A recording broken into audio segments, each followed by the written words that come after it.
Bonjour à tous, aujourd'hui nous allons voir une recette hyper simple de tourte à la framboise pour Halloween. C'est parti!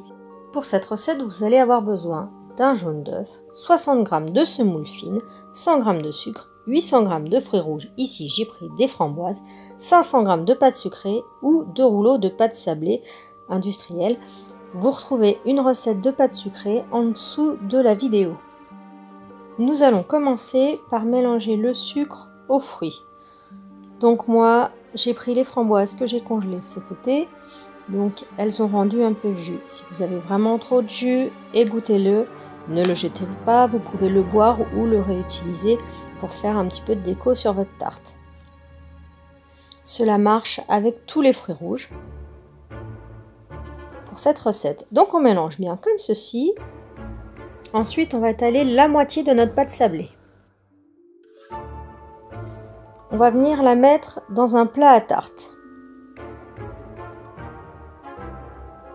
Vous mettez votre pâte à tarte dans votre moule comme ceci, avec un papier sulfurisé, c'est plus pratique pour décoller votre tourte à la fin.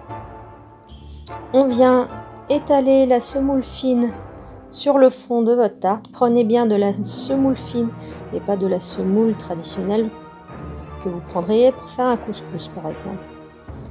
Ensuite, la recette est simple, on vient mettre notre mélange fruits-sucre sur la tarte.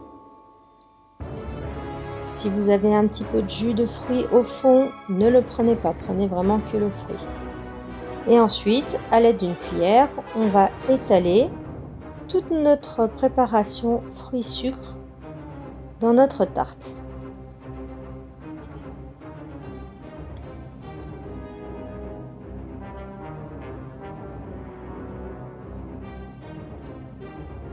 Ensuite, on va étaler notre deuxième morceau de pâte sablée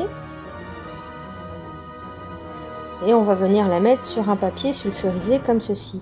Les 500 g de pâte que je vous donne dans la recette au départ, c'est pour faire toute la recette, donc coupez-la en deux avant de commencer.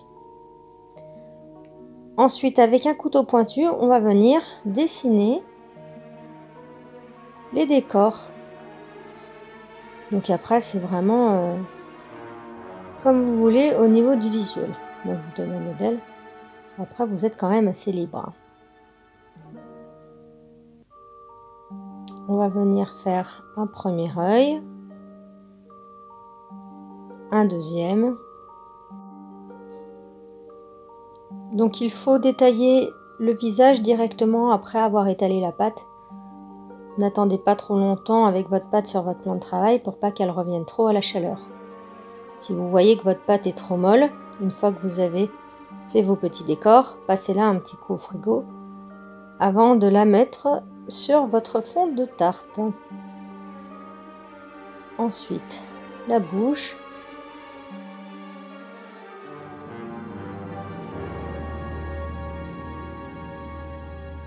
Ensuite, avec le dos du couteau, pour faire une entaille un peu plus grosse, je vais venir faire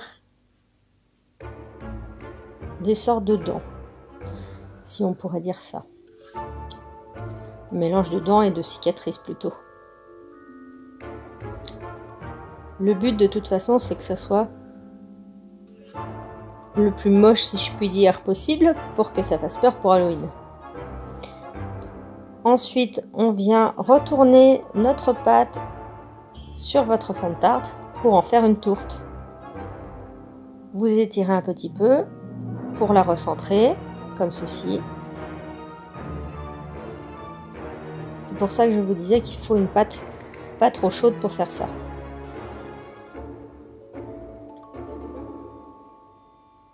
Voilà, et ensuite on va venir pincer nos bords de tarte pour coller les deux morceaux de pâte ensemble, comme ceci.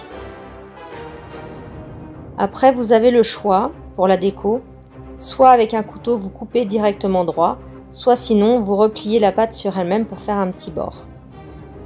Moi, je préfère faire un petit bord comme ceci. Dernière étape, on va venir badigeonner notre tourte avec le jaune d'œuf.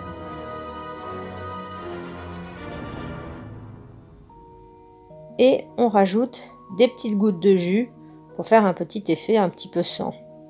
On cuit tout cela 30 minutes à 180 degrés. Au bout de 30 minutes, votre tourte est cuite. Attendez bien qu'elle refroidisse un peu pour pouvoir la démouler. Bonne dégustation!